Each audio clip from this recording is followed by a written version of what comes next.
Buenos días. ¿Cómo están? Bien, también. Bueno, muchas gracias. Buen día a todos y a todas. El día de hoy el tema es salud, como saben. Vamos a iniciar con el doctor David Kersenovich, secretario de Salud. Entre otros temas, nos va a hablar de por qué el exceso de azúcar le hace daño a las niñas y a los niños. Porque, como habrán visto en algunas de las giras, algunas niñas y niños me dicen, ¿por qué se fueron los dulces de las escuelas? Y entonces vamos a iniciar ya se inició en las escuelas, pero la vamos a hacer todavía con mayor intensidad, de por qué el exceso de azúcares hace daño a la salud cuando son niños y niñas y posteriormente. Entonces nos va a platicar sobre ello. Luego está aquí Eduardo Clark, subsecretario de Integración y Desarrollo del Sector Salud, Zoé Robledo, director general del IMSS, Alejandro Schwartz, director general del IMSS Bienestar, y Martí Batres, director general del ISSSTE. Vamos a tener un enlace por la inauguración de un centro de salud muy importante en Zacatecas con el gobernador de Zacatecas. Entonces, primero le damos la palabra al doctor Kersenovich, después, si les parece, Zoé, Martí y Alejandro, ¿les parece? Para cerrar con el gobernador. Adelante. Gracias. Con su permiso, Presidenta. Buenos días a todas y todos. Como decía la Presidenta, vamos a explicar un poco por qué el azúcar es dañino para los niños y cuál es el motivo precisamente de tratar de disminuir el contenido de azúcar en la dieta desde las escuelas y esperamos que permee también después en sus casas. ¿Me pasa la siguiente, por favor? Algo que es muy importante es el equilibrio que existe entre el consumo de azúcar y la producción de insulina. En el momento que tenemos mucha azúcar y tenemos un trastorno en la producción de insulina, genera obesidad y diabetes. Aproximadamente en los niños que se han revisado en las escuelas, tenemos un problema de 39% de obesidad y tenemos 38% de diabetes en los niños que hasta el momento se han revisado. La siguiente, por favor. El consumo de azúcar, cuando es vacío, es decir, cuando no está asociado a otros productos nutritivos, entonces a eso le llamamos calorías vacías. Y las calorías vacías estimulan la producción de insulina y generan resistencia a la insulina. Y entonces se almacena en forma de grasa. Es muy distinto cuando el azúcar se da con otros nutrientes, por ejemplo, frutas y vitaminas, en los cuales también hay minerales, proteínas, antioxidantes y fibras. Entonces, lo importante es evitar las calorías vacías de nada más el suplemento de pura azúcar. La siguiente, por favor. Otra cosa muy importante es por qué se produce la adicción al consumo de azúcar. Y se ha demostrado desde el punto de vista biológico que el azúcar activa la liberación de dopamina en el cerebro como sucede con otras adicciones. Entonces uno va desarrollando adicción al consumo de azúcar. Y eso además va desarrollando una cosa que llamamos tolerancia, que quiere decir que cada vez necesitamos consumir más azúcar y por lo tanto los niños, si empiezan a consumir azúcar, después consumen más y más azúcar y desarrollan más sobrepeso y obesidad. Existen otros factores como por ejemplo el olor o la propia publicidad que estimulan entonces el consumo de azúcar. Y más recientemente lo que se ha demostrado es que hay cambios en el contenido en la microbiota intestinal por el consumo de azúcar, y se liberan también distintos estímulos hormonales que hacen que los niños quieran tener más azúcar. Y por eso esa cifra que tenemos de obesidad y sobrepeso de cercano al 40% se vuelve muy importante. Si no se combaten desde niños, después desarrollan en la etapa adulta mucho mayor frecuencia de obesidad y de diabetes. La siguiente, por favor. Déjenme mostrarles un ejemplo que tiene que ver con caries dental. En los niños actualmente que se están revisando en las escuelas, 59% de los niños tienen caries dental. Y esta es una enfermedad provocada directamente por el azúcar. El azúcar va eliminando el esmalte de los dientes y permite entonces que se desarrollen bacterias en las encías. Ahí viene el nombre de una de estas bacterias, y entonces eso favorece el desarrollo de caries. En las medidas que se están implementando se está aplicando flúor a los niños cada 6 meses, precisamente para tratar de combatir la presencia de caries. Entonces, por todos esos factores, el consumir azúcar desde niños es lo que determina que después tengamos tanta obesidad y tanto sobrepeso.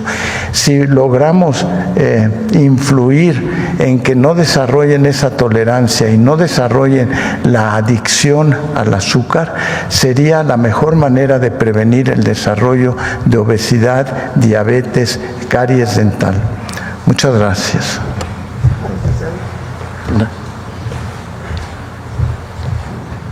Muchas gracias, con su permiso, Presidenta. Queremos comentar el día de hoy el seguimiento de una estrategia que presentamos aquí en la Mañanera del Pueblo, llamada 230-100, que consiste en elevar la productividad de las cirugías, las consultas de especialidad y las consultas de medicina familiar en el IMSS, con el objetivo de reducir los tiempos de espera. Y en este caso tenemos el caso de las consultas de especialidad. Si podemos poner la primera, por favor. Para aumentar las consultas de especialidad, estas que se realizan en los hospitales del IMSS, es decir, en el segundo nivel de atención por médicos y médicas especialistas, lo primero que hemos estado trabajando es el incremento de médicas y médicos especialistas.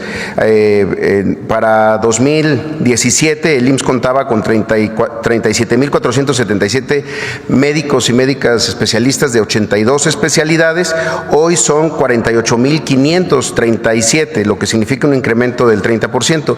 Y el año de mayor incremento justamente fue el 2025, que se creció en 6,2% respecto a 2024.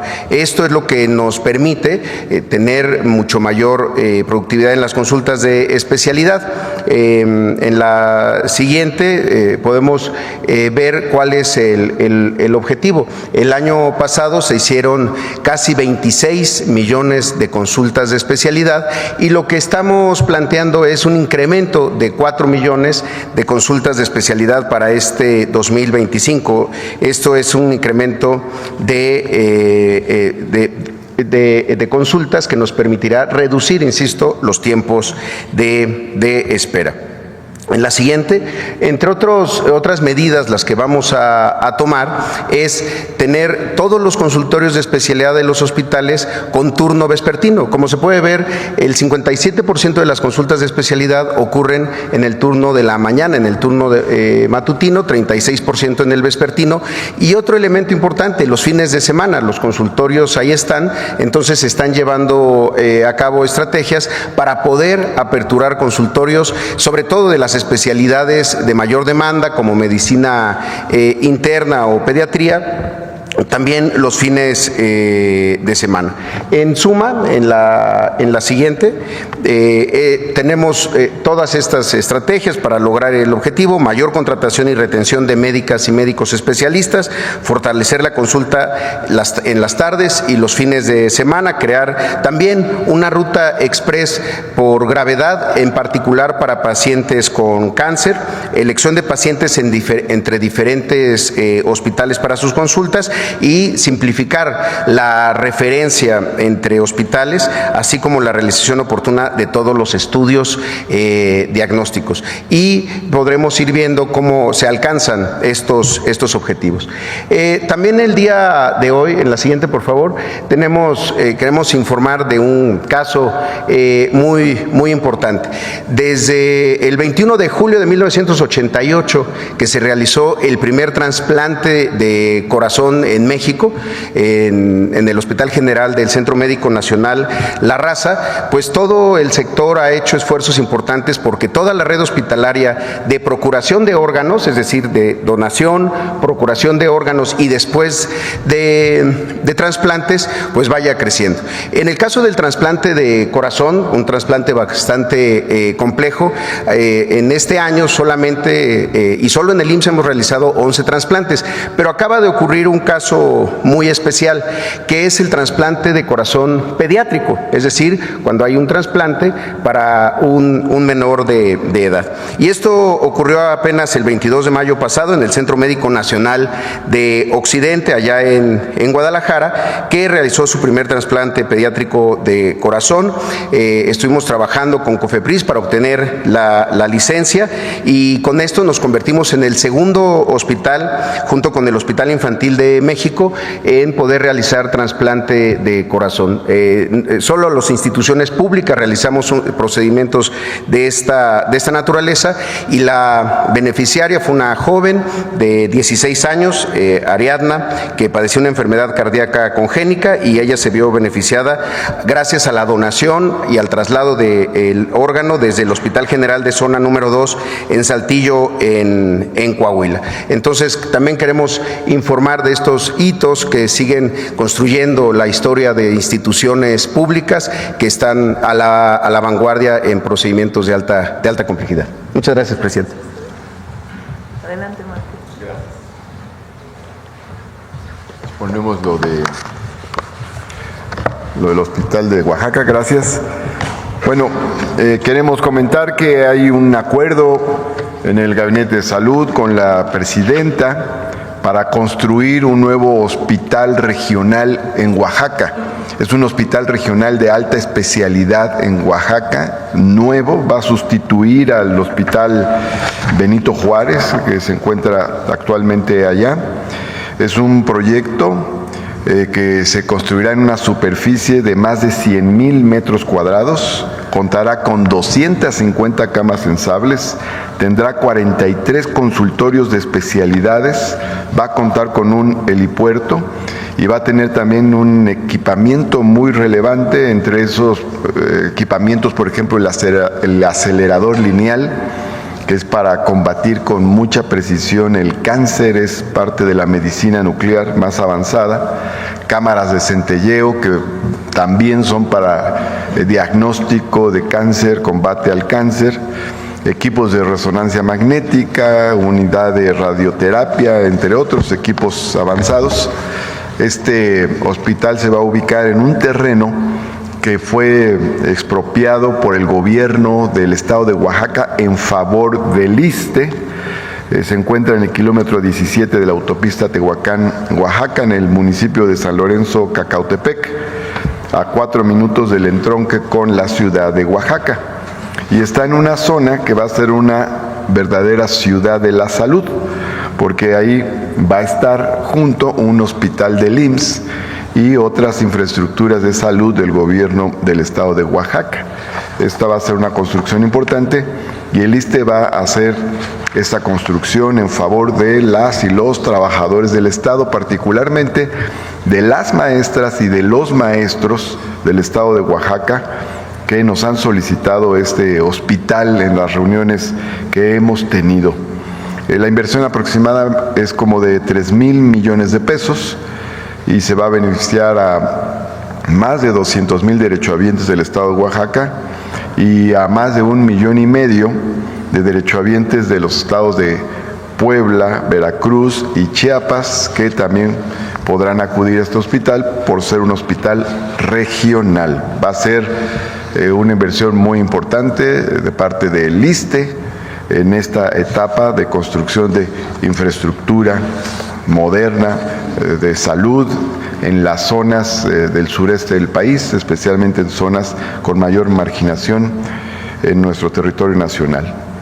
Ahora quiero comentar que en el marco del 64 aniversario del Centro Médico Nacional 20 de noviembre, que se realizó hace unos días, resaltamos varios temas en los que es vanguardia el Centro Médico Nacional 20 de noviembre, como por ejemplo la cirugía robótica y otros, pero también queremos destacar con ustedes que ahí en el Hospital 20 de noviembre, en este Centro Médico Nacional, trabaja la doctora María del Sol García Ortegón. De hecho, se formó ahí como cirujana, cardióloga, y ahí siguió trabajando y ahí sigue trabajando en el 20 de noviembre. Ella tuvo una licenciatura en Medicina General en la Universidad de Morelos, también una especialidad en cirugía en el Hospital Central de la Cruz Roja Mexicana, una especialidad en cirugía cardiotorácica en el Centro Médico Nacional 20 de noviembre, una maestría en Administración de Hospitales y Salud Pública en el Instituto de Estudios Superiores de Administración Pública. Y bueno, pues ella es la primera mujer en realizar un trasplante de corazón en el ISSSTE, en el sistema de salud mexicano, en México, en América Latina, y es un orgullo para el ISSSTE recordarlo ahora. Por eso es que al realizarse este aniversario del 20 de noviembre, destacamos este hecho de la primera mujer en realizar un trasplante de corazón en México y América Latina. Además es tiempo de mujeres. Sí, tenemos una pequeña capsulita para concluir, si la ponemos. Cuando esta enfermedad cardiovascular llega a una etapa terminal en la que ya no se puede hacer ningún procedimiento quirúrgico o hemodinámico o médico para su tratamiento, lo que queda en una insuficiencia cardíaca terminal es hacer un trasplante de corazón. Con motivo del 64 aniversario del Centro Médico Nacional 20 de noviembre, recordamos la hazaña de la cirujana cardiotorácica María del Sol García Ortegón, egresada de esta institución, quien se convirtió en la primera mujer en realizar un trasplante de corazón en Latinoamérica, México y en el ISSSTE. Con 26 años de trayectoria en el ISSSTE, es pionera en la práctica de cardiocirugía robótica, que con técnicas de mínima invasión permite la colocación de bypass coronario, marcapasos, desfibriladores y reemplazo de válvula aórtica. Para el Gobierno de México y el ISSSTE, la cirujana María del Sol, quien en promedio realiza 80 cirugías cardiovasculares al año, junto con el equipo del Centro Médico Nacional 20 de noviembre, es un orgullo y digna representante de la calidad en la atención médica del sector público. Porque la salud es un derecho, no un privilegio. Muchas gracias, Presidenta. Gracias, Martín.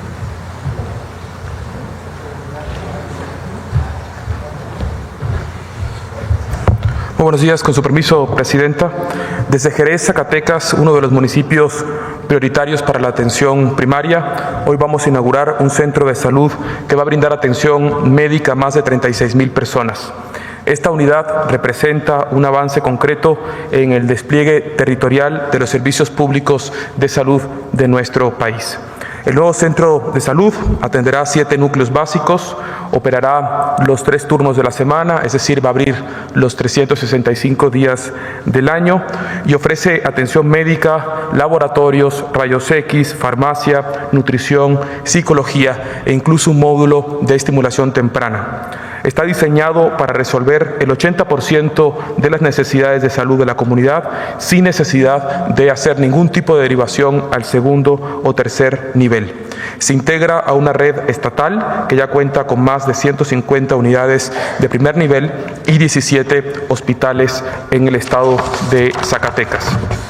Como podrán ver, este lanzamiento forma parte del modelo del IMSS Bienestar, en el cual no solamente se expande la atención primaria, sino, y algo muy importante, se coordina, se fortalece y se articula.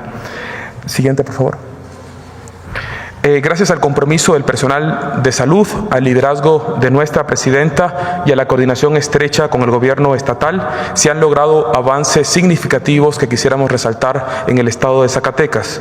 65,000 consultas adicionales en comparación con las medidas de los años anteriores, 69% en los centros de salud operando con horarios ampliados y 316 nuevas médicas y médicos integrados a la atención médica del Estado. Estos resultados no son resultados aislados, forman de una estrategia que nos ha pedido la presidenta impulsar, que consiste en 3 ejes. Gestión territorial, un modelo de atención médica cada vez más resolutivo y un financiamiento público sin intermediarios. El principio que guía esta transformación sanitaria que inició con el presidente Andrés Manuel López Obrador es claro: acercar los servicios de salud a las personas, especialmente a las zonas más excluidas o vulnerables. Siguiente, por favor. Para ello, hoy quisiéramos invitar a todos a localizar esta herramienta que acabamos de lanzar en el IMSS Bienestar, ya sea por nuestra página de internet o llamando al 800-298-1150 o a través del WhatsApp, en el cual podrán identificar cuál es el centro de salud más cercano a su comunidad, a su casa, y ahí podrán contar con personal calificado y el compromiso total para atenderlos. Presidenta, si usted nos autoriza, damos paso al enlace con el gobernador del estado de Zacatecas, el licenciado David Monreal Ávila, junto con nuestro titular de la Coordinación Médica Regional y nuestro titular del IMSS Bienestar en el estado de Zacatecas. Señor gobernador, buenos días, lo escuchamos. Gracias, muy buenos días. Buenos días, Presidenta de la República, Claudia Sheinbaum Pardo. Queremos hacerle entrega de su palabra, de su compromiso, que el día 12 de abril de este año en curso hiciera usted con el pueblo de Jerez, y a su nombre estamos haciendo entrega de esta clínica de salud, pero quiero informarle que desde el día 16, tal como lo instruyó aquí en esa visita, 16 de mayo, se aperturó para dar atención al pueblo de Jerez. Por eso, desde este maravilloso pueblo zacatecano, toda la familia de IMSS Bienestar y el pueblo de Jerez, el pueblo de Zacatecas, le queremos expresar el reconocimiento y la felicitación por la palabra cumplida en su visita este pasado 12 de abril. Aquí se encuentra, Presidenta, toda la familia del IMSS Bienestar, y desde acá le mandamos un saludo hasta...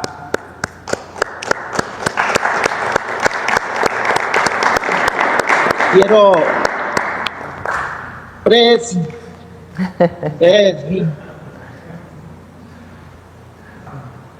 Nuestro pueblo y la familia de IMSS Bienestar es un contento acá, Presidenta, porque como ya lo informó Alejandro, hemos avanzado mucho en materia de salud.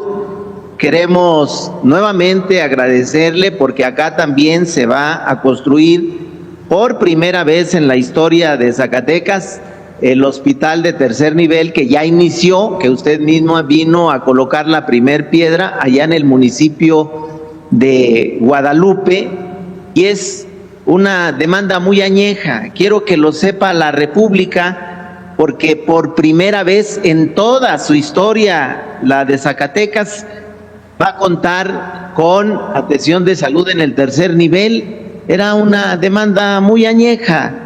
Tan solo un servidor, en 3 periodos que participé aspirando a conducir este estado, en las 3 ocasiones llevamos la propuesta, porque era una demanda sentida, de un hospital de tercer nivel, y es hasta hoy, bajo su gobierno y en el compromiso, que se está haciendo realidad este sueño de tener un hospital de tercer nivel, y se lo queremos agradecer y reconocer.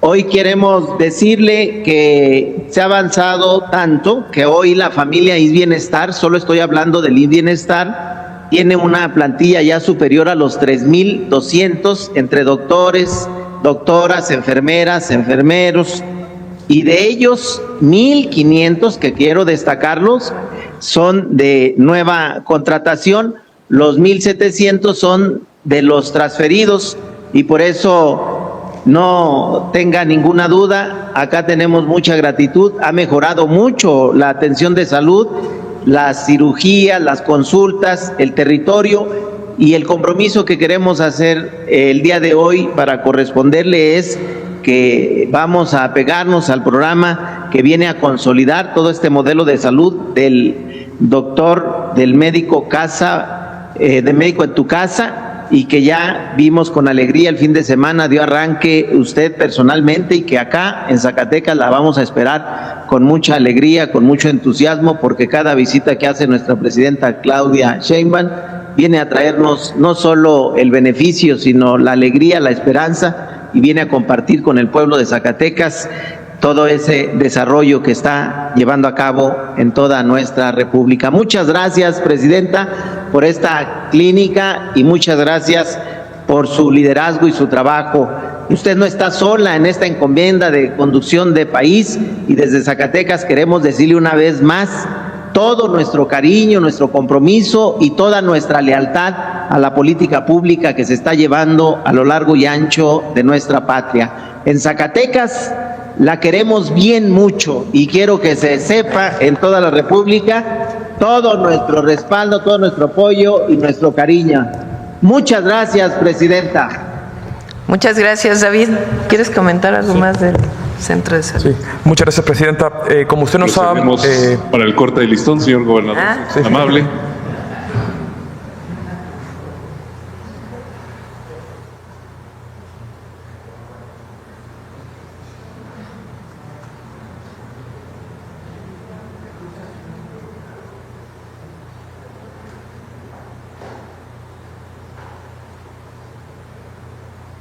Dale tú.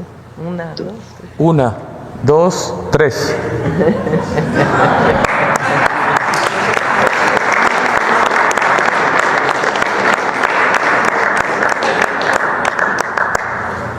Presidenta, solo comentar que, como usted nos ha instruido, informarles que este centro de salud nace con un conjunto de metas importantes a cumplir durante este 2025, también con un equipo regional médico que estará pendiente del cumplimiento de esas metas y de garantizar el suministro de abasto necesario para el cumplimiento de estas metas. Y este año en Jerez, particularmente en este centro de salud, haremos 9,000 consultas, una cifra histórica en los servicios de salud del Estado a diciembre de este año, y esto responde a un enfoque proactivo que los centros de salud del ISSSTE Bienestar buscan en el primer nivel de atención, de realizar cada vez más consultas por el bien de la comunidad. Muchas gracias, presidenta. Gracias. Muchas gracias, David, por tu trabajo al frente de Zacatecas, y muchos saludos, cariño al pueblo de Jerez, de Guadalupe y de todo Zacatecas. Muchas gracias.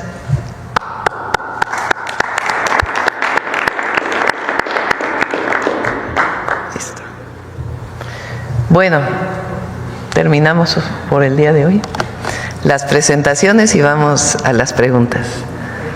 A ver, acá. Gracias, presidenta. Buenos días. Karen Ballesteros, de Canal 11. Primero, preguntarle en temas de salud. Ayer mencionaba sobre la instalación de las farmacias del bienestar. Saber si ya tienen una fecha exacta, cuáles estados serán los primeros en donde se instalarán estas farmacias, cuántas se espera que ya haya en operación en este año, y pues saber qué tipo de medicamentos van a tener. Se inicia su instalación en agosto. En el mes de agosto van a estar en 5,000 localidades que están más alejadas de los centros de salud, en las tiendas del bienestar, las antiguas tiendas Viconsa. Ahí se va a hacer, o se está haciendo, un ejercicio muy importante para que Birmex entregue los medicamentos a Alimentación para el Bienestar. Ahí se van a etiquetar para saber a qué paciente van, de acuerdo con la consulta que se hizo de las enfermeras y enfermeros, y se va a llevar hasta la tienda del bienestar. Entonces son 5,000. Y en el caso de los centros de salud, estarán afuera de los centros de salud de las 3 instituciones, la mayoría, IMSS Bienestar, IMSS e ISSSTE.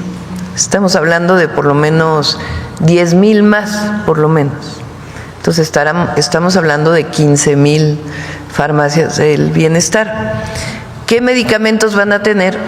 Los que son parte del programa Salud Casa por Casa. Es decir, medicamentos principalmente para las enfermedades crónicas, diabetes, hipertensión y algunas otras que determina la Secretaría de Salud y que las enfermeras dan el seguimiento en su domicilio a todas y todos los adultos mayores y a las personas con discapacidad. Entonces se va a iniciar con los medicamentos para ese programa y probablemente después seguiremos ampliándolo. Al mismo tiempo, pues va avanzando de manera muy importante el abasto de medicamentos en los centros de salud y en los hospitales. Entonces son las dos, uno para el propio programa, Salud Casa por Casa, y la otra, pues, el abasto de medicamentos necesario en los centros de salud y en los hospitales. ¿Y se tiene una inversión estimada para estas? Es parte de la misma inversión de medicamentos que se tiene para este año y el próximo año. Son las mismas compras que se están haciendo de medicamentos. Alimentación para el Bienestar tiene su propio equipo de distribución y Birmex tiene su propio equipo de distribución. El gasto mayor pues va a ser en un pequeño anaquel y la infraestructura, pequeña infraestructura que se requiera para atender afuera de los centros de salud. Ok. Aprovechando que está aquí también el Gabinete de Salud, se hablaba de que hay 6 casos de personas que han sido afectadas por el gusano barrenador. Saber, pues, si sí son 6 casos, confirmar cómo está el estado de salud de estas personas y si hay una estrategia para prevenir este tipo de afectaciones en las personas. Sí, efectivamente hay 6 casos, de los cuales 5 ya están en su casa y 1 está hospitalizado. Y ya hay una estrategia para tratar de prevenir y es una campaña donde ustedes nos pueden ayudar también, y es que tiene que ver con higiene cuando uno tiene una herida, porque el contacto es a través de una herida que alguien se tiene que producir y tiene que ver con el aseo, así como el lavado de las manos cambió muchas de las enfermedades infecciosas en el país. Aquí, cuando alguien tiene una herida, requiere lavársela en forma adecuada. El tratamiento de estos casos es precisamente un lavado quirúrgico. Cuando ya el gusano se mete y se hospeda en el tejido, hay que ir a tratar de hacer un lavado quirúrgico y poderlo curar. Ese es realmente el motivo más importante, es el aseo de las heridas. Primero, evitar las heridas. Segundo, asearlas en forma adecuada. ¿Y en dónde se dieron estos casos? ¿Perdón? ¿En qué estados se dieron estos casos? A ver, este caso se ha dado en Chiapas fundamentalmente, donde han ocurrido los casos. Gracias. Gracias. Y tienen que estar en contacto con el ganado, obviamente, son las personas que se enferman. Precisamente sobre el tema del gusano barrenador, el titular de SADER, Julio Verdeguer, informaba que esta semana tendrá una llamada con su homóloga estadounidense.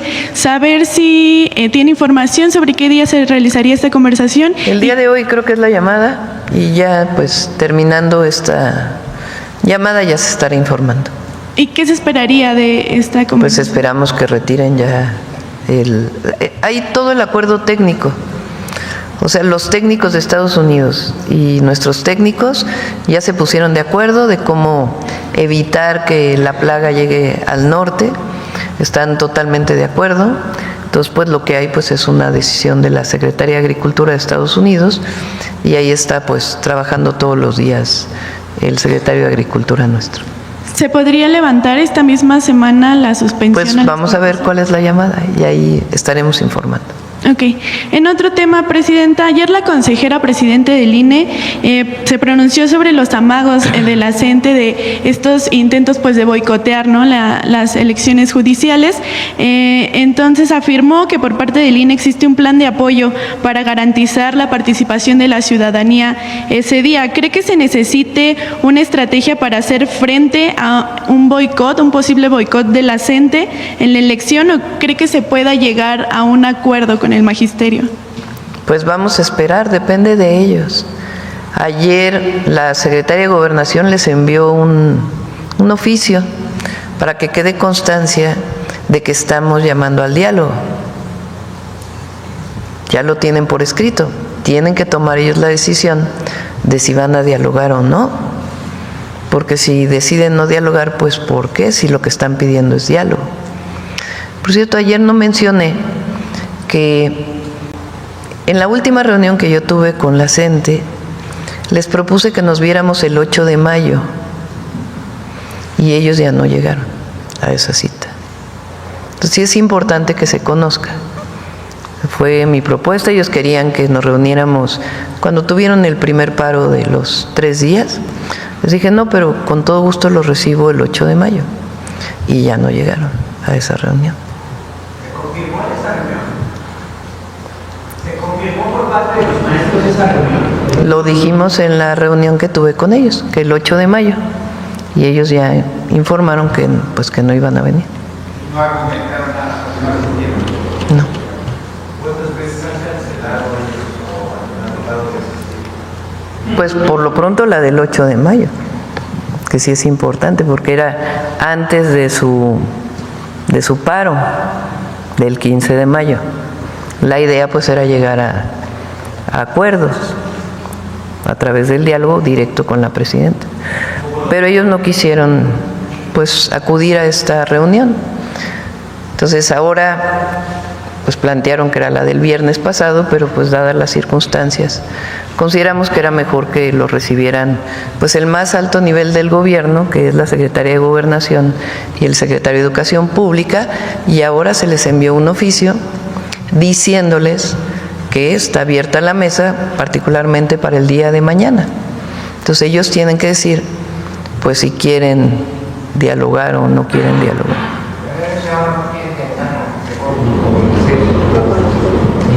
Ahí está la mesa abierta para dialogar. Nosotros siempre vamos a abrir al diálogo, pero pues ayer ellos dicen que no están en contra de la reforma al Poder Judicial, pero ayer fueron al INE.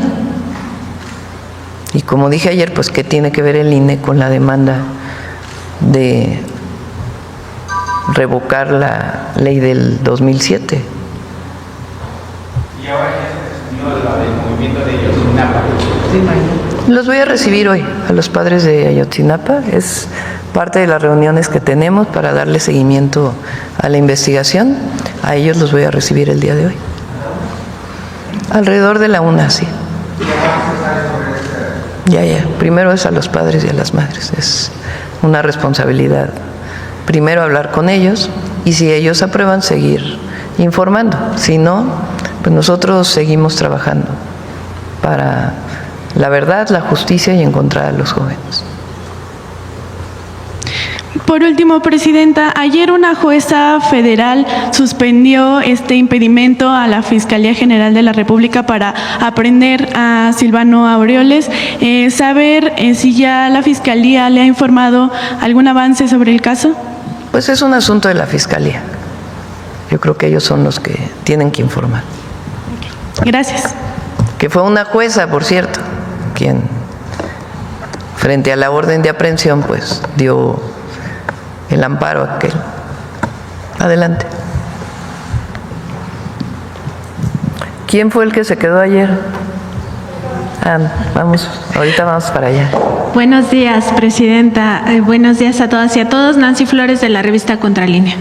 Presidenta, acerca de las presiones que ejerce Estados Unidos a diversos países en el mundo, a la mayoría de los países en el mundo, pues hay ya muchísima evidencia de que muchas de esas presiones se ejercen de forma encubierta, que no es de forma abierta, y para ello operan sus agencias, particularmente el caso de la CIA y la DEA. Hay demasiadas evidencias de ello en América Latina, por ejemplo, en el caso de Brasil, en el caso de Argentina, en el caso de Colombia, en el caso de Bolivia. Estas presiones se hacen incluso con operaciones clandestinas y cometiendo todo tipo de delitos. Después el gobierno de Estados Unidos lo niega.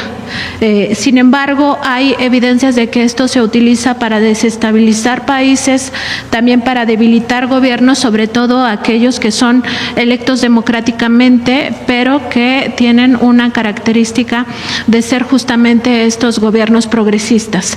Además, por supuesto, se utilizan en algunos casos ya muy graves para cometer golpes de Estado blandos y golpes de Estado duros, y en casos todavía más terribles para declarar guerras. Esto, por ejemplo, ha ocurrido también en Europa con la operación Gladio de la red Stay Behind, que ya hay muchísima evidencia de ello, como operó la CIA en concordancia con la OTAN. Pero en el caso, por ejemplo, de Irak, se inventaron estas pruebas de las armas de destrucción masiva.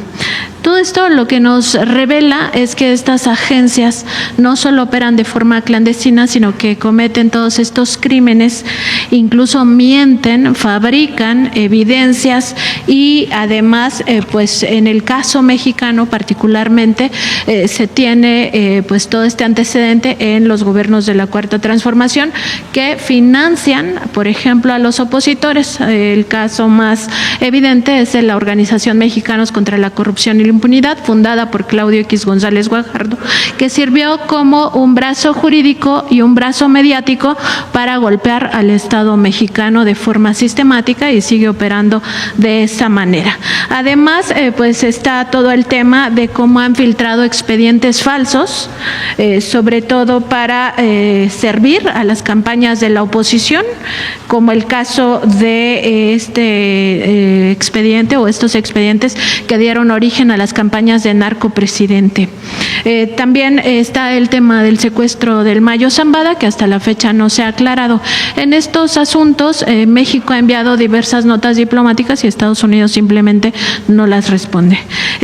Todo esto, por supuesto, está documentado y forma parte de las operaciones que hace sistemáticamente Estados Unidos alrededor del mundo. Preguntarle, Presidenta, si es suficiente con la reforma que se hizo a la Constitución Política de los Estados Unidos mexicanos y con las leyes que tenemos para acotar el papel que juegan estas agencias en nuestro país, y sobre todo para vigilar que no hagan este tipo de acciones y sobre todo que no caigan en ilícitos.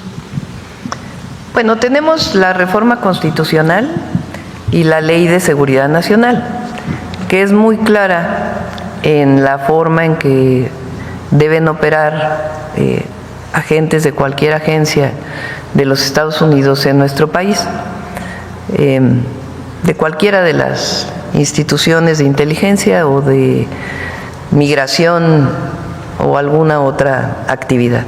Entonces está muy claro en la Constitución y en las leyes. Yo pienso que lo primero es que para evitar cualquier injerencismo o cualquier búsqueda de injerencismo, pues lo importante es la fuerza del gobierno. Nosotros tenemos una fuerza enorme y es porque nunca hemos traicionado ni vamos a traicionar al pueblo de México. Esa legitimidad de nuestro gobierno y de los gobiernos de la Cuarta Transformación pues nos da una fuerza muy grande. A lo mejor a gobiernos débiles pues tienen otra circunstancia, pero nosotros, nuestra fuerza radica en el apoyo al pueblo y en ser un gobierno del pueblo. Y esa es frente a cualquier tema, no solamente algún injerencismo de algún país extranjero, sino frente a cualquier otra circunstancia. Lo importante es la fuerza.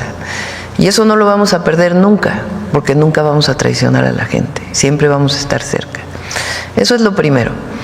Lo segundo es que, a diferencia del pasado, del calderonismo particularmente, también de Zedillo, que cedió la presidencia por un acuerdo previo debido a el apoyo financiero que le dio Estados Unidos a México. No lo digo yo, lo dice La Bastida. Pero particularmente en la época de Calderón, y ya ahora lo dijo Calderón públicamente, pues que está muy preocupado porque Estados Unidos ya no va a tener injerencia y que ha establecido una relación distinta con América Latina. En esa época, pues, están los casos de Rápido y Furioso y muchos otros casos en donde las agencias o los agentes de las agencias de Estados Unidos operaban en nuestro territorio. Ahora, pues, está regulado. Miren, pongan la Ley de Seguridad Nacional otra vez. Entonces, está completamente regulado. Esa regulación vino con el presidente López Obrador y nosotros la llevamos a la Constitución. Y esa regulación lo que dice es, tienen permiso que lo otorga Secretaría de Relaciones Exteriores, en nuestro caso a partir del análisis de un comité intersecretarial, y tienen la obligación incluso de enviar informes cada mes, que los envían, cada mes envían sus informes. Entonces, en nuestro caso no vemos ese problema hoy en México. Y la mejor vacuna frente a ello, pues es la fuerza del pueblo. Esa es la mejor vacuna. En los antecedentes históricos, pues está el caso del golpe de Estado a Madero, en donde participó abiertamente el entonces embajador de Estados Unidos en México, para el golpe de Estado de Victoriano Huerta contra Madero. Pero Madero, que era un buen hombre y era apóstol de la democracia, es el apóstol de la democracia, había ido perdiendo apoyo popular por diversas razones, entre otras porque él pensaba que llegando, que hubiera democracia, todo lo demás se iba a resolver poco a poco. Y quienes habían participado en la revolución para demandar justicia social, particularmente para los más desprotegidos de nuestro país de aquella época, pues no estuvieron de acuerdo y sintieron que Madero no estaba cumpliendo, además de pues este intervencionismo que hubo.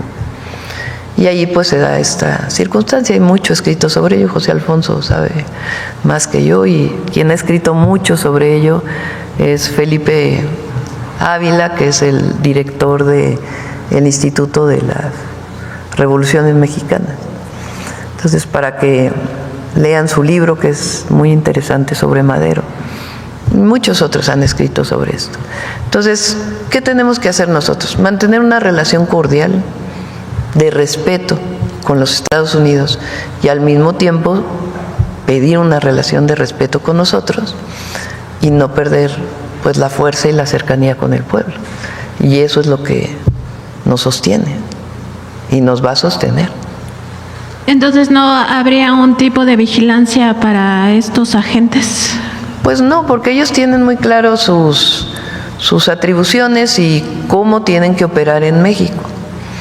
Entonces, solo podrán desarrollar las actividades de enlace para el intercambio de información, no podrán ejercer las facultades reservadas de las autoridades mexicanas, ni podrán aplicar o ejecutar las leyes extranjeras, deberán abstenerse de realizar gestiones directas ante autoridades distintas a la Secretaría de Relaciones Exteriores o de las dependencias que correspondan en términos de los respectivos convenios, deberán poner en conocimiento de las autoridades mexicanas que corresponda en términos de los respectivos convenios de cooperación internacional, deberán presentar ante las Secretarías de Relaciones Exteriores y de Seguridad y Protección Ciudadana un informe de carácter mensual que lo presenta, está, digamos, en regla todos los informes que se han estado presentando, La que sigue.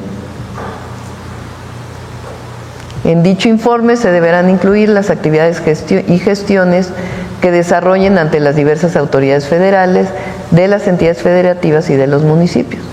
Tendrán prohibido realizar o inducir a terceras personas a realizar detenciones, deberán abstenerse de realizar actividades que pongan en peligro su integridad física y solo podrán portar las armas de fuego que en su caso les autorice la Secretaría de la Defensa Nacional. Entonces hay coordinación, pero pues deben cumplir el marco de la ley en nuestro país. Presidente, en otro tema, pues estamos viendo en tiempo real un genocidio que comete Israel en la Franja de Gaza. Ahí, pues diariamente se reporta el asesinato de bebés, de niños, de niñas, de mujeres, de ancianos.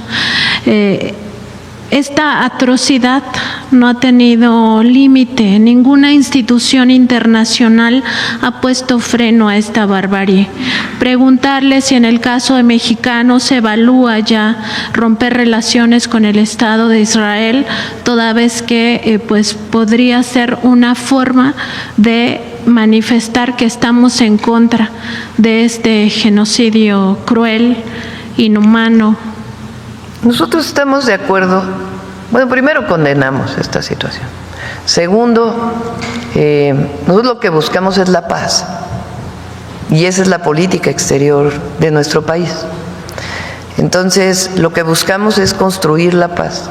En su momento, el presidente López Obrador hizo propuestas, tanto para la guerra en Ucrania como para la situación de Palestina.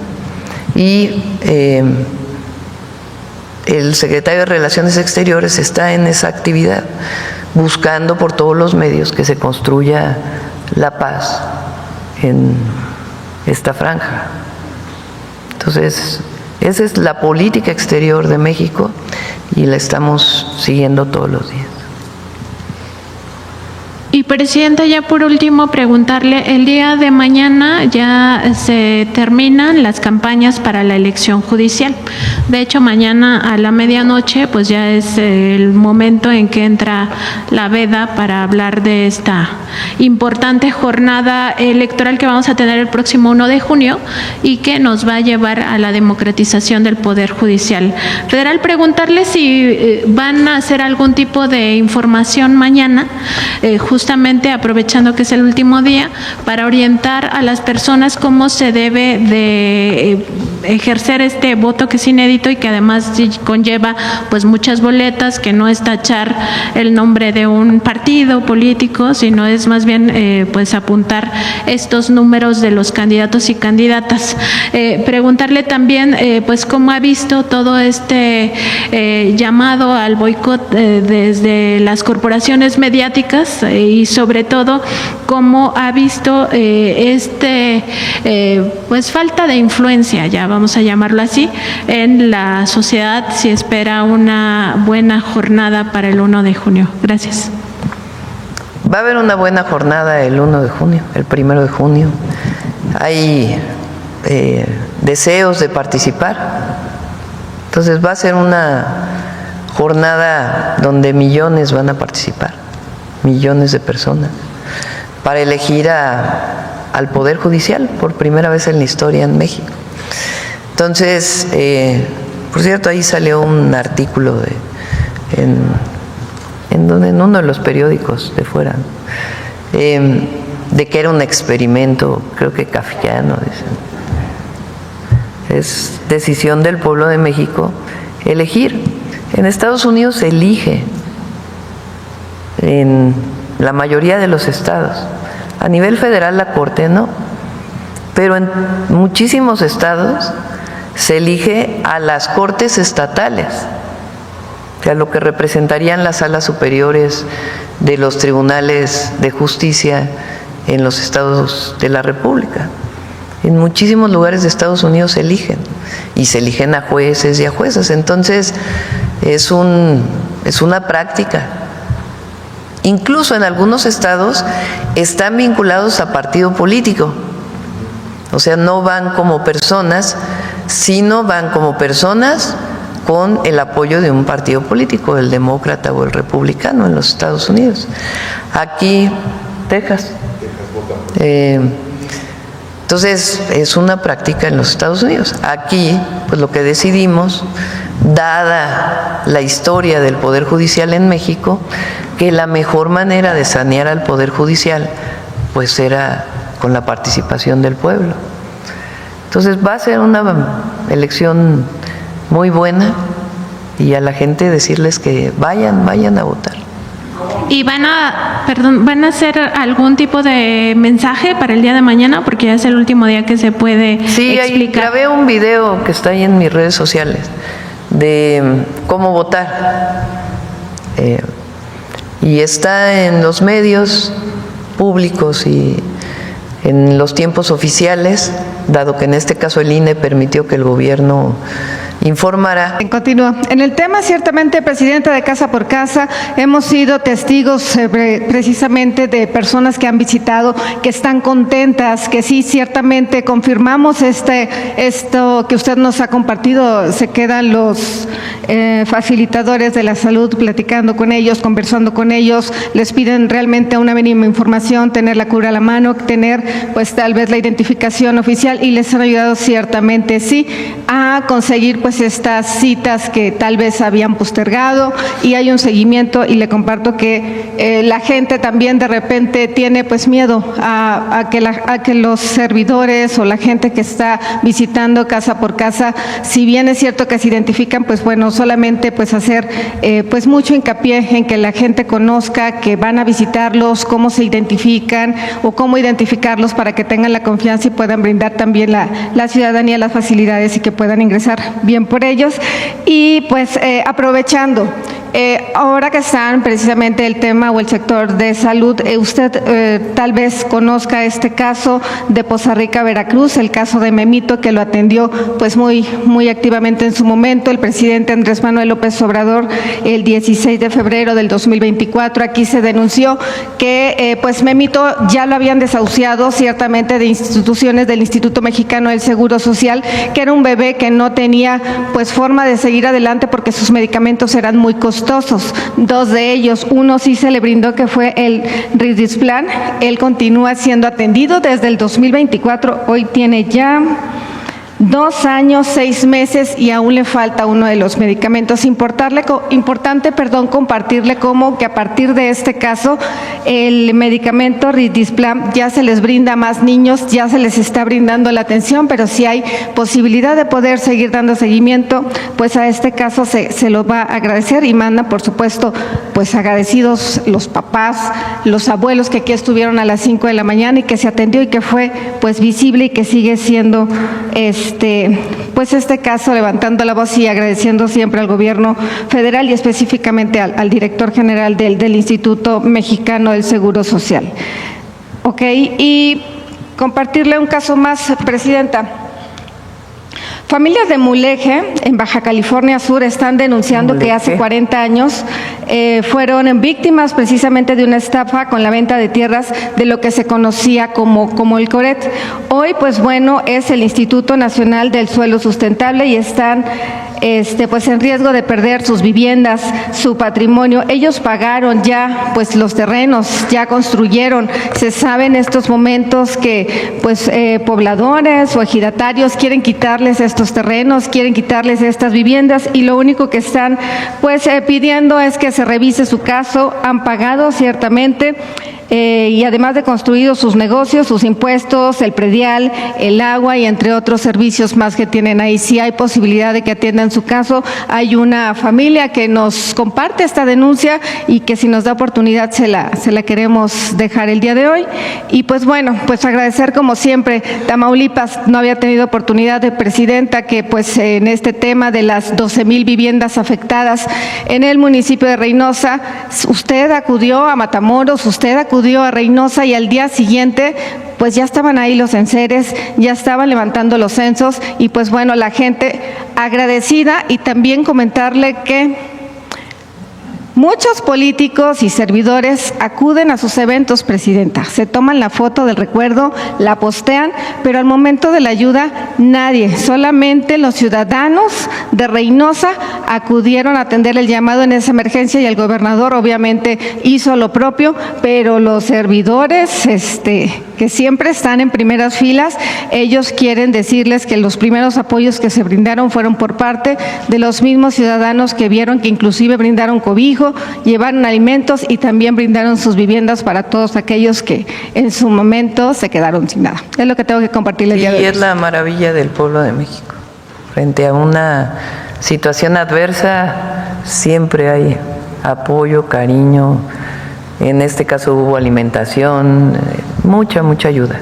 Y estuvo ahí el gobierno del Estado y Laura Velázquez, que es la coordinadora de Protección Civil desde el primer momento. Y ya que se hizo el censo, pues ya se empezaron a entregar el apoyo para la limpieza y los enseres.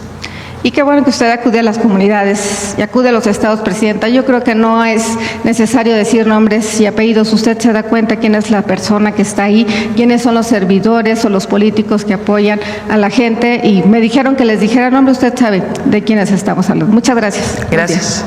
Ahora vamos acá y luego acá y luego acá. Todos van a pasar, no se preocupen. ¿Ya tienen el conócelos?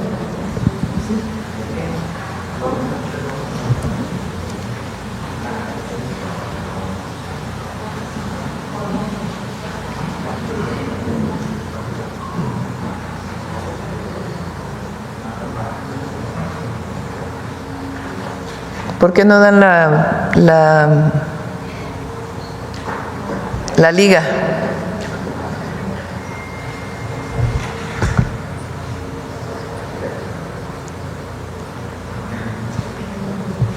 Candidaturas, poderjudicial.ine.mx.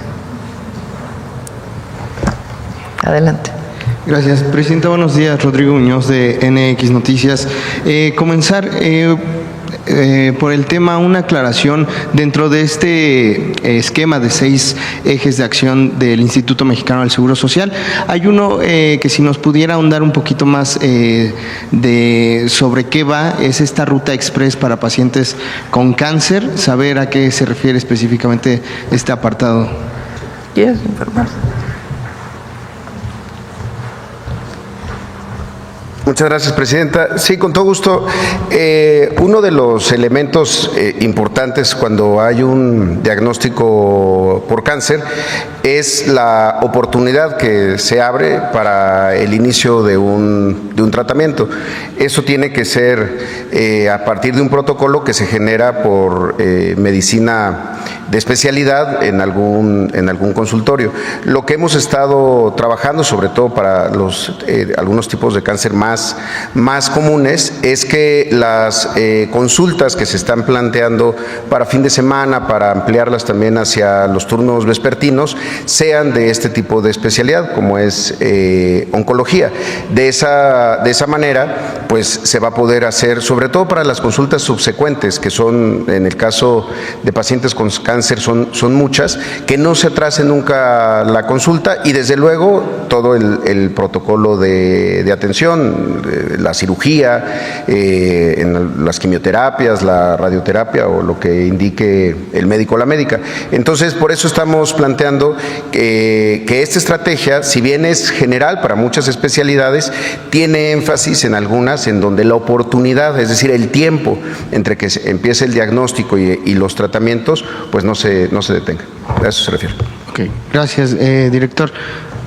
Presidenta, igual aprovechando justo la presencia del director y del tema, el fin de semana cuando estuvo presentando el programa Salud Casa por Casa, pues de hecho nos enseñaron lo que contenían estas maletas, cómo iban a operar las y los servidores de la nación, los enfermeros, médicos y médicas, y se firmó un convenio precisamente con el IMSS para atender a personas que así lo requieran en el segundo y tercer nivel. Nada más precisar, estas personas no necesariamente entonces tienen que ser derechohabientes, sino se pueden atender si es que lo requieren y se pueden canalizar.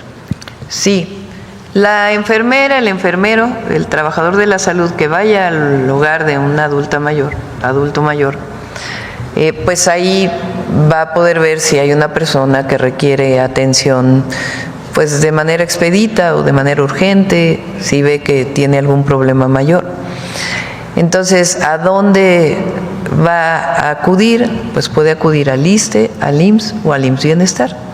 En la medida de lo posible, pues es de donde es derechohabiente, pero de todas maneras, si hay alguna situación de emergencia y está más cerca el centro de salud del IMSS, pues acudirá al centro de salud del IMSS, y hay un mecanismo interno, por si no es derechohabiente, pues cómo se compensa al IMSS por haber recibido una persona que no tiene derechohabiente. Claro, en temas de emergencia, de urgencia, pues se tiene que atender a todos. Es un asunto del derecho humano a la salud.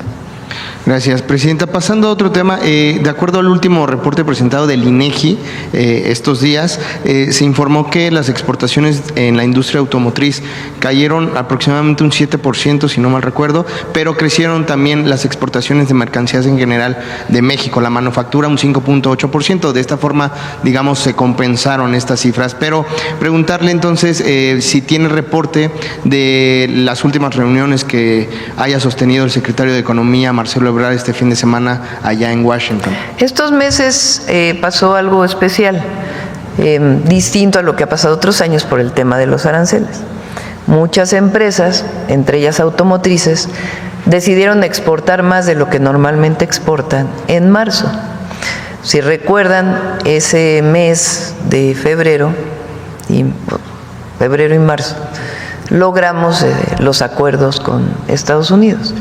Entonces aprovecharon pues ese periodo de tiempo de pausa para poder hacer más exportaciones. Entonces hay una compensación en abril porque los exportaron en marzo. Por eso hay más exportaciones de vehículos en el mes de febrero y en el mes de marzo. Entonces nosotros creemos que tiene que ver con eso, y hablando con las automotrices es esencialmente lo que nos están diciendo. Además, hay un elemento adicional.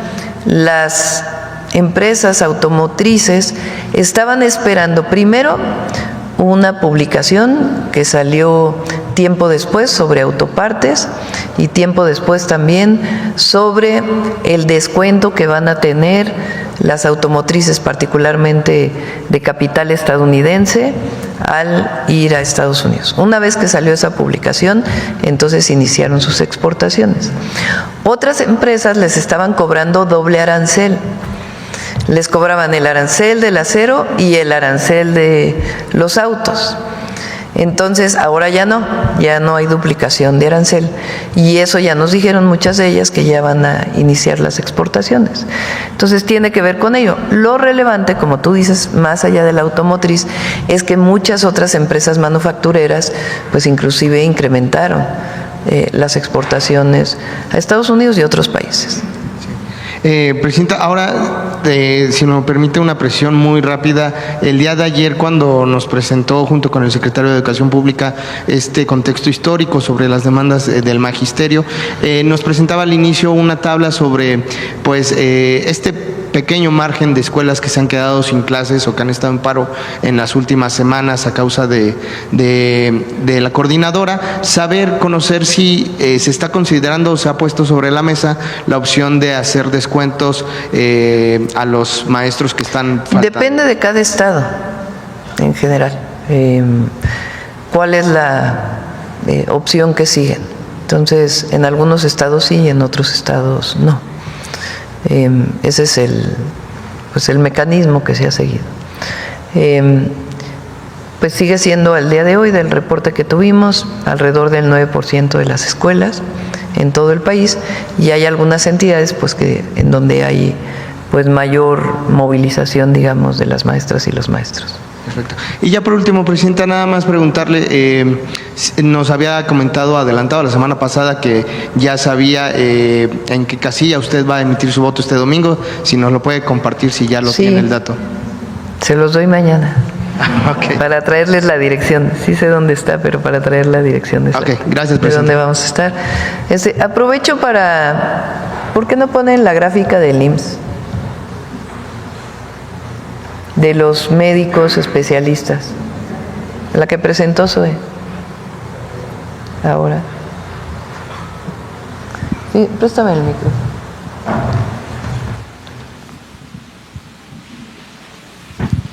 No sé si se acuerdan que hace poco Zoe presentó la gráfica donde son los ingresos a especialidad.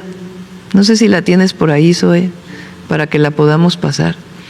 Recuerden que en todo el periodo neoliberal restringían muchísimo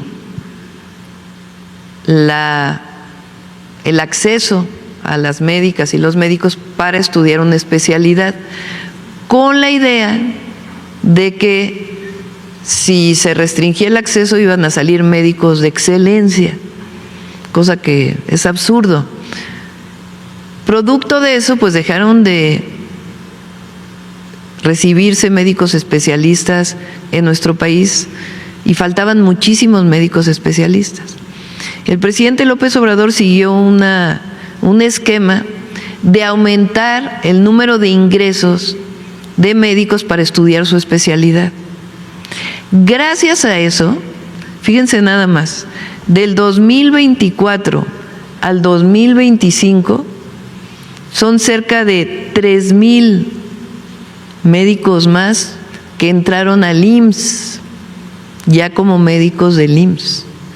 Si no se hubiera seguido la política educativa de abrir el ingreso para la especialidad, nunca hubiéramos tenido esto porque no hubiera habido médicos especialistas. Entonces, este incremento del 2018 de 38,000 a 45,000, entre otras cosas, pues es gracias a que hay más médicos especialistas. Pero como ustedes saben, una especialidad, dependiendo, pues puede tardar 2 años, 3 años, 4 años, 5 años. Entonces, hoy hay más egresados de las especialidades y por lo tanto, pues hay más posibilidad de contratación de médicos especialistas. Y ahora pues rompimos récord en el 2025 en el IMSS. Entonces, esto va a permitir pues mejorar muchísimo el servicio de especialidad del Instituto Mexicano del Seguro Social, tanto consultas como alguna otra atención que se requiera. ¿Ahí la tienen? A ver. ¿Estos son los ingresos? A ver, explícalo, Zoe. Muchas gracias, presidenta. Muchas gracias. Sí, esta es la evolución de los ingresos a una residencia, es decir, al espacio de la formación para la especialidad. Entonces, los ingresos es esta lámina verde. Como se pueden ver, antes estaban en 4,717, se abrían pocas becas. Recordemos que el médico que entra a la residencia, el IMSS, se hace cargo de toda su formación y además se le paga una beca mientras está formándose. Entonces, primero se creció en pues más de el doble a lo largo del tiempo estos ingresos a las residencias médicas del Instituto Mexicano del Seguro Social hasta llegar a 1813. Pero el otro asunto era que de los que egresaban, pues se lograran contratar en el propio Seguro Social. Entonces, también, por ejemplo, aquí vemos como 7,434, solo este año se lograron, de los que egresaron, 9,615 se lograron captar. Es decir, estamos no solamente formando más, sino contratando más de lo que se forma. Por eso es que estas estrategias es posible plantearlas, porque de otra manera, pues aunque se tengan los hospitales, los quirófanos, los consultorios, pues sin los médicos no sería posible incrementar el número de consultas o el número de cirugías. Y efectivamente, este año sí rompimos récord en la captación, fueron 9,615 nuevos médicos, especialistas todos y todas ellas que fueron contratados en el Seguro Social. Gracias.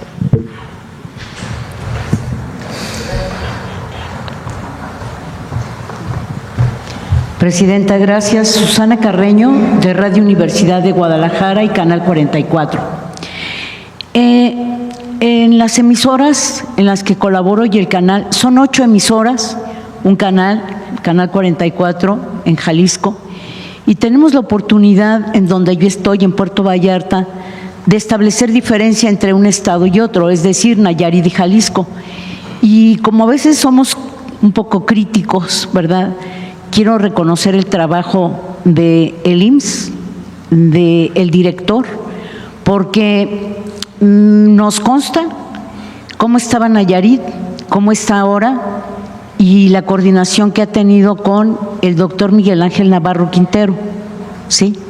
Lo vemos, por ejemplo, en las clínicas, ahí en la zona de Mezcales, que está atendiendo un flujo por el crecimiento que ha habido y que le han invertido mucho al IMSS ahí en esa zona de Bahía de Banderas.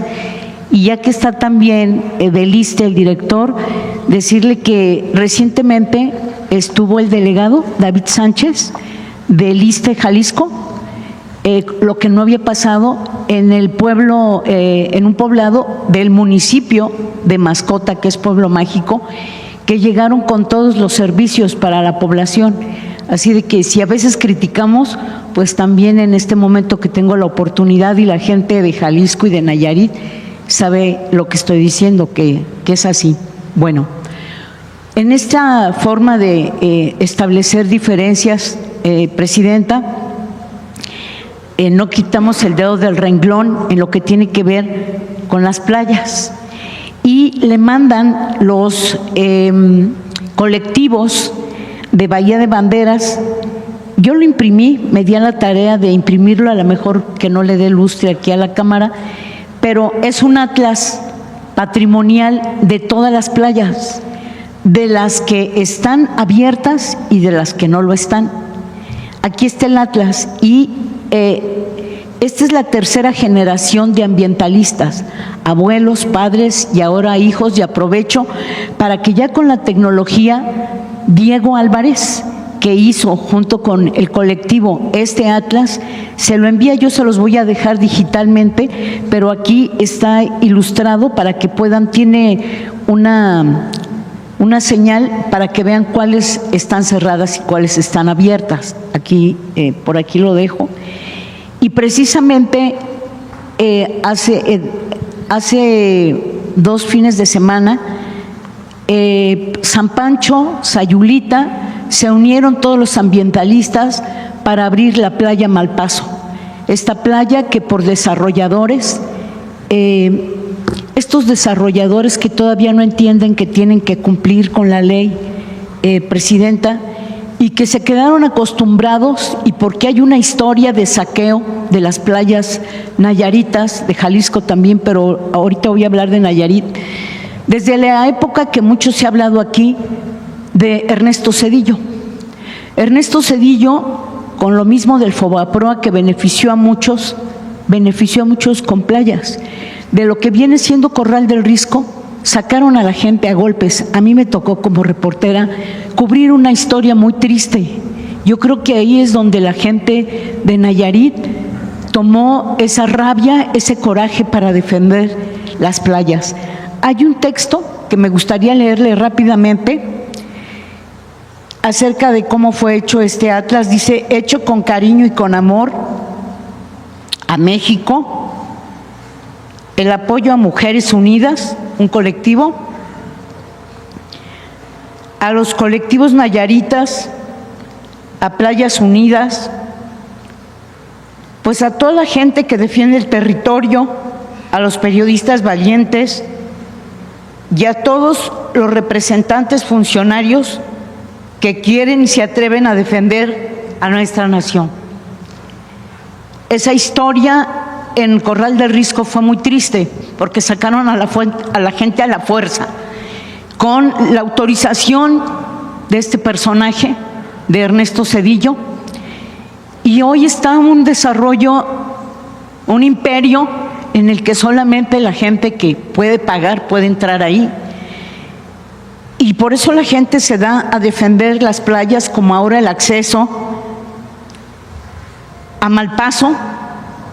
Aquí tengo todo esto. Mientras surgía esto, afortunadamente el presidente municipal Héctor Santana oyó a la gente, se reunió con los desarrolladores y les exigió Héctor Santana que por favor no quería más playas que estuvieran cerradas. Esto es un gran avance que no se había visto porque los anteriores presidentes municipales se vendieron. Algunos están prófuga una, y otros pues en arraigo domiciliario, porque se vendieron a los desarrolladores. Entonces, llegaron a acuerdos, a mesas de trabajo, se abre Malpaso, pero sí sería bueno que se dieran una vuelta para ver todos los destrozos que han hecho, porque no se puede quedar así tampoco. Así que reconocemos a Héctor Santana, el presidente municipal. Y justamente estábamos en eso, en una marcha que se hizo muy intensa, cuando de pronto estamos a las vivas, doctora, con drones, con todo, a ver qué sucede. Y el lunes 20 de enero, quiero comentarle que iniciaron los trabajos con maquinaria pesada, con elementos en una superficie en la que no tienen permiso, en la que no pueden estar trabajando. Hay varias denuncias que se hicieron en la zona federal marítimo terrestre. Se les avisó a la administración pasada de la hoy prófuga, ¿verdad?, Mirta Villalbazo, y al entonces titular de Ordenamiento y Desarrollo Urbano del Ayuntamiento de Bahía de Banderas, a Luis Álvaro Díaz. Se le comentó esto, pero no hicieron nada. Ya entró esta nueva administración, presidenta, y si usted me lo permite rápidamente, le voy a mostrar, si me permites, le voy a mostrar para que se den una idea de lo que hablamos. Esta zona de la que están impactando era así, es esta zona, y ahora está así, presidenta. No tienen permisos, quieren desarrollar, estamos todos los grupos ambientalistas defendiendo todo lo que podemos defender del medio ambiente. Ahorita en Bucerías están defendiendo un pino que quieren tirar y así no la pasamos. En el caso de Nayarit está también pendiente Punta Paraíso, que tiene orden de demolición, pero los desarrolladores se burlan no solamente de la autoridad, de las leyes, de los ambientalistas, se unen para hacer resistencia contra lo que saben que están haciendo mal y que han hecho mal, tanto en Bahía de Banderas como en Puerto Vallarta. En este momento en Puerto Vallarta, como ya lo hemos comentado, y me voy rápidamente a Jalisco, ya autorizaron una minera de plata, La Terronera, en San Sebastián del Oeste. San Sebastián del Oeste es un pueblo mágico. Viene viajando el río Ameca, y no sabemos cómo y por qué se dio el permiso para operar. No se ha dado ningún nuevo permiso para mineras. Doctora, aquí le voy a dejar todo, se lo voy a pasar. Pero por parte de el área de Secretaría de Economía que ve concesiones, no se ha dado ningún permiso nuevo. Bueno, algo pasa, pero entonces es bueno que Mariana, yo quiero reconocer que Mariana Boy me ha respondido mis mensajes. Me gustaría, yo sé que tiene mucho trabajo en todo el país y ojalá que pudieran ponernos a alguien, sería mucho pedir, de manera permanente en esa zona. Hizo los operativos. Doctora, usted sabe que en la mina los desechos del proceso de explotación de ese mineral se vierten al subsuelo y esto conecta al río Ameca, y el río Ameca es el que nos abastece a todos, y entre las cribadoras, la mina y los desarrollos nos estamos quedando sin agua, ¿sí? Y tengo la lista de todos los desarrollos que se han clausurado, doctora. Por eso también hago un reconocimiento a el trabajo que en forma muy rápida, muy intensa ha hecho Mariana Boy, y le comento sobre estas obras que están ahí.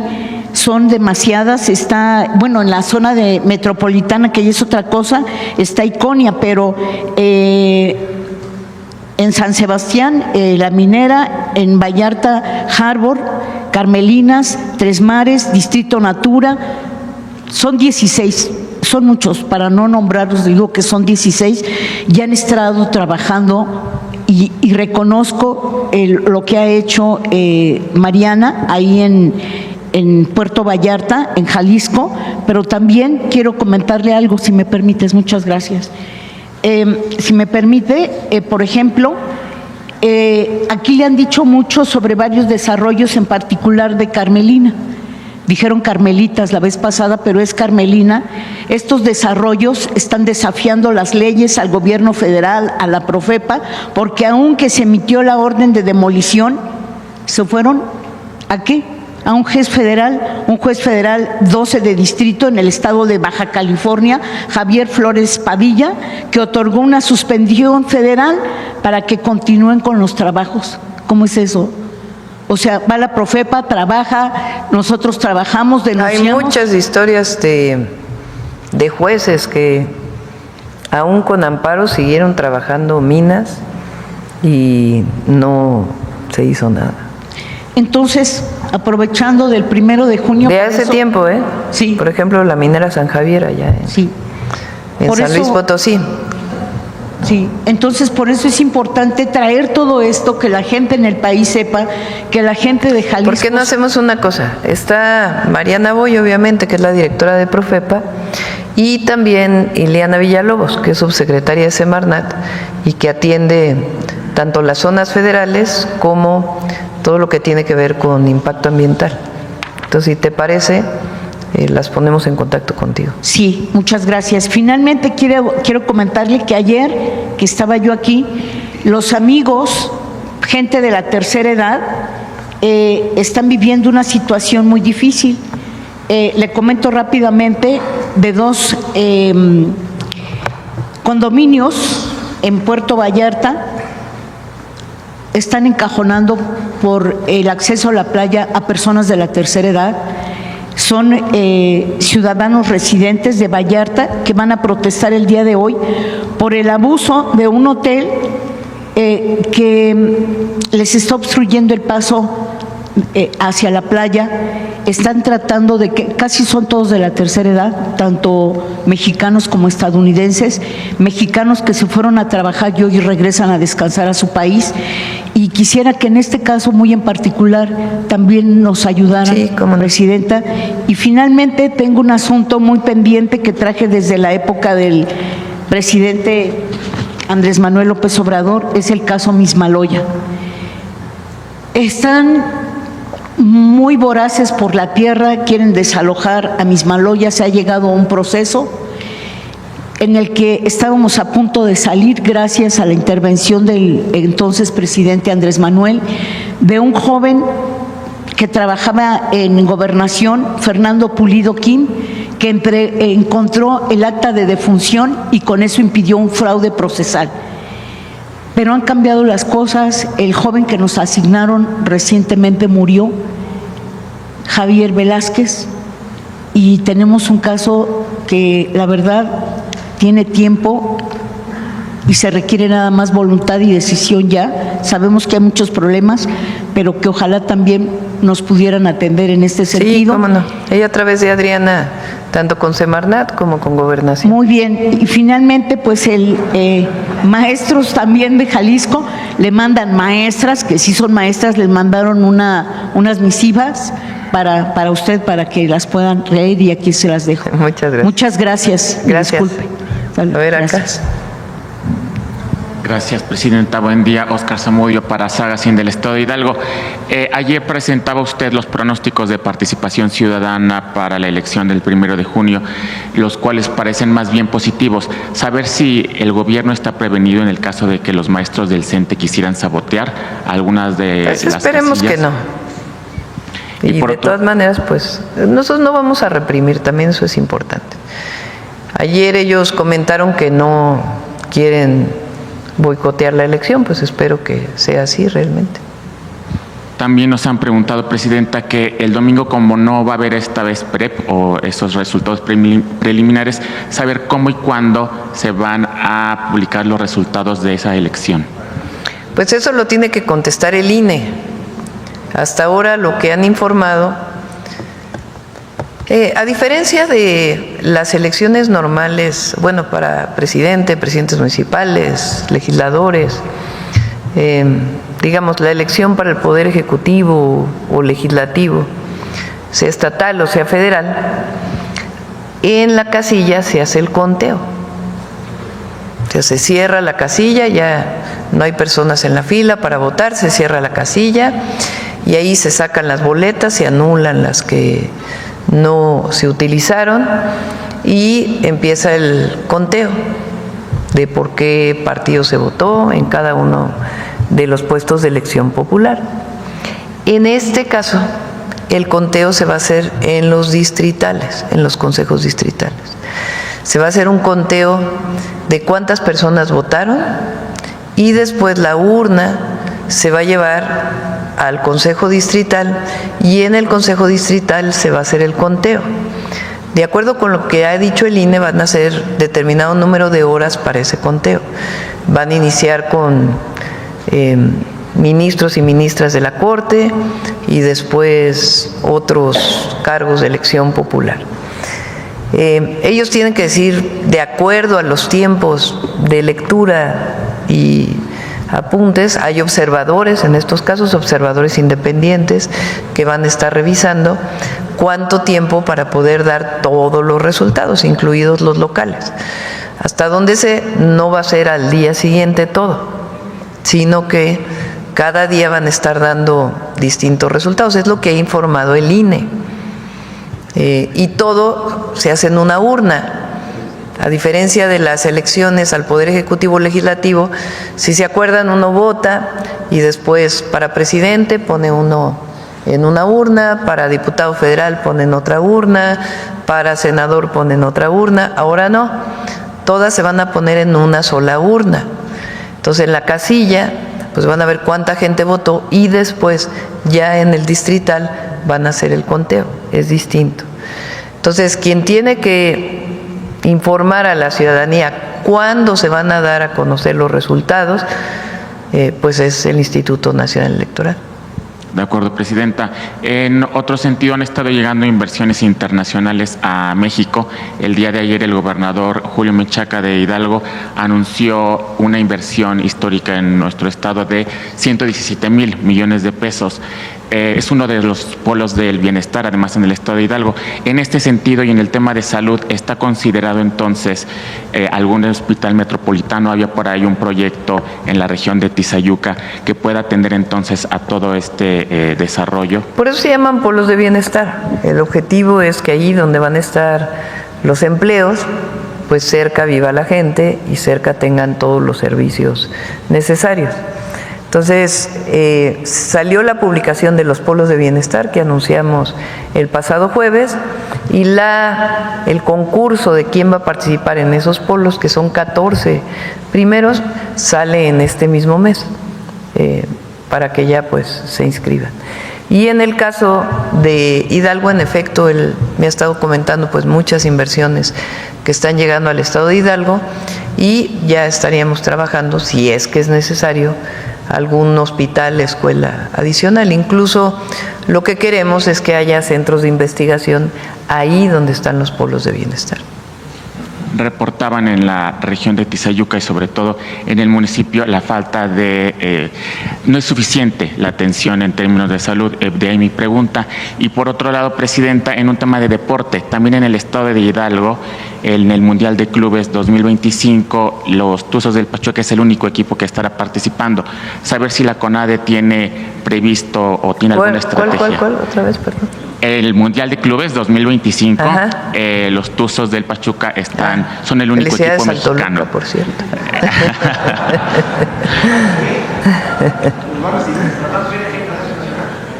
Pues no, vamos a ver. Los Tuzos del Pachuca estarán participando, son el único equipo mexicano que estará en el Mundial de Clubes 2025. Saber si la CONADE tiene planeada alguna estrategia en ese sentido y saber cuál es lo más reciente en políticas públicas del deporte, Presidenta. Sí, ya si quieren viene Rommel Pacheco para informar todo lo que se está haciendo en la CONADE. Ahora fueron las Olimpiadas Nacionales en Tlaxcala, un ejercicio muy importante y pues ya informamos cuando lo invitamos para que pueda informar. De acuerdo, muchas gracias, Presidenta. Gracias y felicidades también al Pachuca, pues. A los Tuzos. Adelante. Muchas gracias, buenos días a los Pumas para que no digan.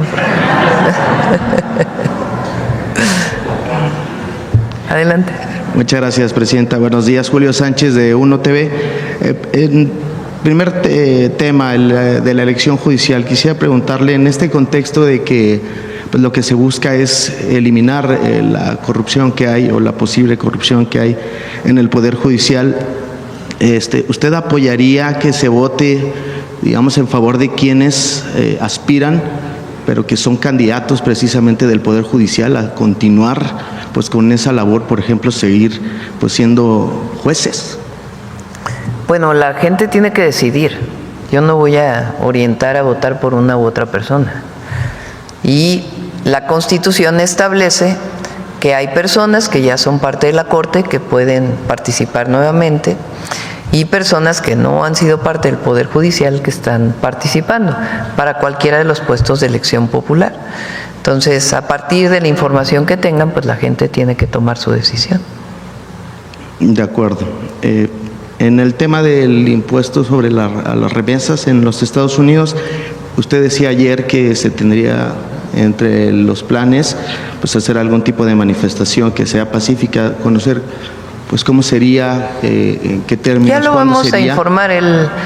La próxima semana se va también un equipo grande, tanto de senadores, senadoras como del Gobierno de México, a hablar con senadores republicanos, también con paisanos y paisanas que están en Estados Unidos, y ya pues pasando, si quieren, la elección al Poder Judicial, hablamos de ese tema también.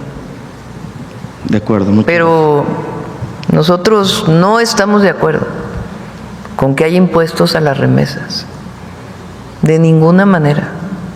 Entonces, vamos a hacer todo nuestro trabajo en el marco de las leyes de Estados Unidos y de México para que sepan todos los senadores y senadoras pues que es algo que no le beneficia ni a Estados Unidos ni a México. De acuerdo.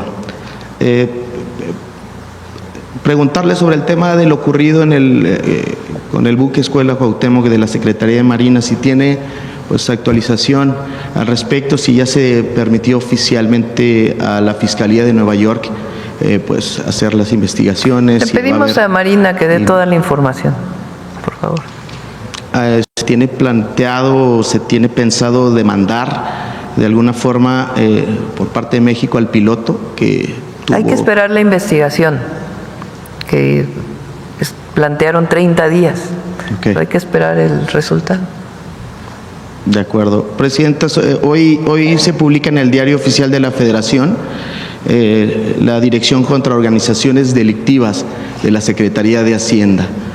Saber cuál es el objetivo de esta unidad que está es una unidad especial para fortalecer la UIF, para pues todo lo que tiene que ver con lavado de dinero.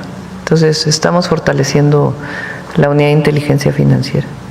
¿Y cuáles serían, digamos, sus alcances con esta? O sea, pues tener más capacidad de investigación e inteligencia para investigar el lavado de dinero. Entiendo. Presidenta, por último, y muchas gracias, el tema de la CENTE. Ayer los maestros decían que usted les prometió en campaña que se podía derogar esta ley, incluso esta reforma, incluso ponían en los megáfonos pues un fragmento de usted en la campaña. Ayer nos referimos a eso, ayer lo comenté aquí. El Fondo de Pensiones para el Bienestar, que ayer explicaron muy bien Mario Delgado y Martí Batres, es equivalente, incluso mejor, en términos del monto de la pensión para las personas que están en cuentas individuales, que derogar la ley del ISSSTE del 2007. Eso es algo que previno el presidente López Obrador, que por cierto andan diciendo que no tiene recursos el Fondo de Pensiones para el Bienestar. Sí tiene recursos, y está muy claro en la ley cómo se alimenta de estos recursos. Entonces, una persona que se iba a retirar, si ganaba 16,000 pesos con 4,000 pesos, hoy se va a retirar con los 16,000 pesos. Esa decisión y ese fondo solidario, pues es equivalente en términos del monto de la pensión a lo que era la ley anterior, incluso es mejor. Entonces, esta demanda justa, decir, no queremos pensiones injustas, pensiones que no representen la posibilidad de vivir dignamente, se atendió con el Fondo de Pensiones para el Bienestar. Y ellos lo que dicen, que lo mencionamos ayer, es que hay dos mecanismos para poder financiar el retirar esa ley. Una es las AFORES y la otra es la deuda de los estados. Y ayer expliqué claramente cómo la deuda de los estados no puede financiarlo porque esos recursos se destinan a pagar también maestras y maestros que están en las nóminas estatales y se está resolviendo de una manera distinta las deudas que tienen con el ISSSTE. Y la otra, ellos dicen las AFORES. Pero las AFORES son cuentas individuales de las y los trabajadores. No le pertenecen al gobierno, no le pertenecen al Estado mexicano, ni le pertenecen a los bancos ni a las AFORES. Le pertenecen a las y a los trabajadores en sus cuentas individuales. Entonces, por eso hemos estado explicando con tanto detalle el Fondo de Pensiones para el Bienestar. Y por lo que hace a los profesores que no han ido a las aulas en este contexto, ¿qué va a pasar con su pago? ¿Está pensado pues no pagarles? Ya vamos a ver. Yendo? Ya vamos a ver. Nosotros esperamos que se pueda resolver pronto. Ahí está la mesa de diálogo para el miércoles. Entonces vamos a esperar. Pero en algunos estados no han recibido su apoyo y en otros sí. Pero ya se puede informar. No, yo no quisiera hablar de este tema en particular, que se puede dar la información. Yo creo que lo que nos tenemos que concentrar es en que se sienten a la mesa de diálogo que está puesta desde el primer momento. De acuerdo. Muchas gracias, presidente. Gracias. Pues cerramos, ya a ver la última para breve. Buenos días, presidenta. Manuel Garetzi Ramírez, del Político en las Redes y Sin Línea. El viernes pasado sostuvo una reunión con gobernadores que se han adscrito al IMSS Bienestar. Algunos expresaban que hay preocupación porque los ciudadanos pues demandan algún desabasto de medicamentos. Saber qué se dijo en esta reunión, si estos gobernadores le expresaron. No se habló de eso, no se habló en particular del desabasto de medicamentos. Lo que planteamos son varios temas del convenio que se tiene que firmar este año, de cómo ha mejorado todo la coordinación territorial que tiene el IMSS Bienestar, que lo ha estado informando Alejandro Schwartz, la información de cuál es el abasto de los medicamentos y cuándo llegan los otros medicamentos, y lo que vamos a hacer para ver ya caso por caso es que en mi caso voy a ir con el Gabinete de Salud y de Hacienda a las 23 estados y a Yucatán que tiene interés en integrarse al IMSS Bienestar. Y ahí vamos a ver pues todos los temas que tienen que ver con IMSS Bienestar a partir de junio, pasada la elección al Poder Judicial.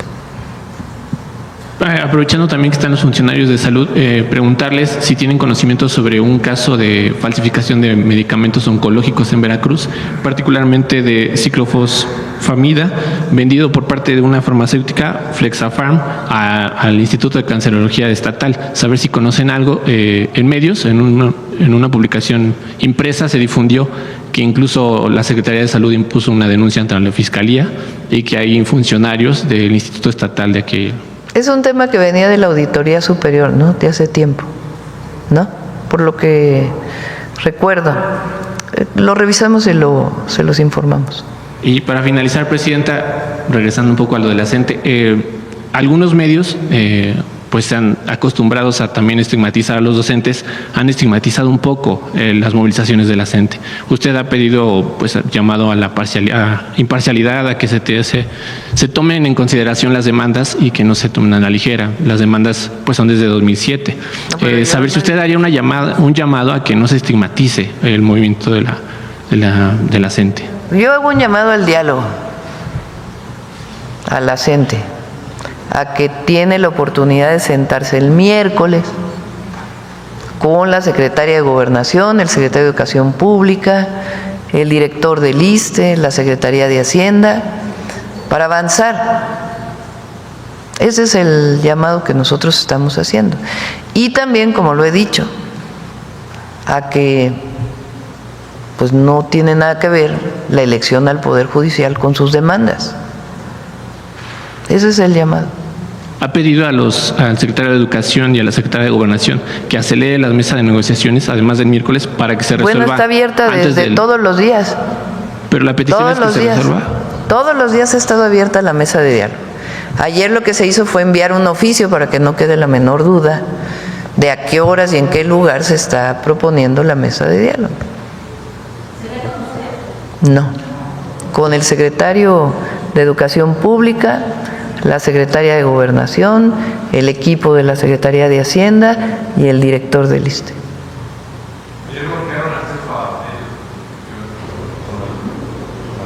Sí, y también fueron al INE. Por eso digo, ¿qué tiene que ver el INE con su solicitud? Y ya por último, Presidenta, ha trascendido en algunos medios impresos que el gobernador han tenido pláticas con el gobernador de Oaxaca porque hay un supuesto impulso a esta movilización. ¿Lo afirmaría o desmentiría? No, el gobernador de Oaxaca nos ha estado apoyando para poder, pues en particular con la sección 22, pues ver un esquema en donde pueda, junto con toda la coordinadora, sentarse a dialogar. Bueno, gracias. Cerramos el día de hoy. Buenos días. Adiós. Dime.